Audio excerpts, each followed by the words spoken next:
watching Didi Art and Craft. So today I tried a new craft item with jute and balloon. I tried it 2 times just because my first attempt was failed. So guys, have a look at my first attempt.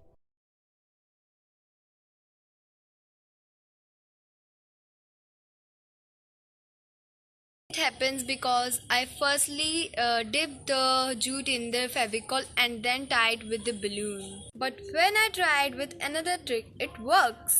To know the correct method, watch the video till the end, and without wasting time, let's get into the video.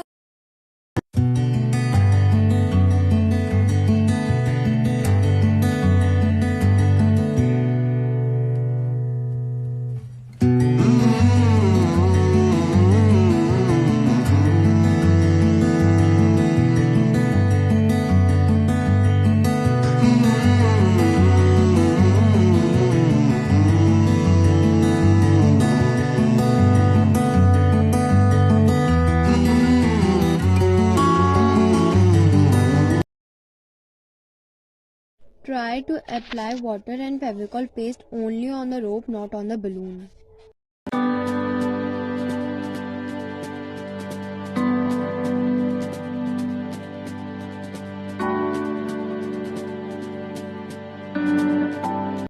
So it is done, and you guys can also try it. This hack is pass, and this my one is weak because I apply less fevicol. You guys can apply more fevicol and have stronger one.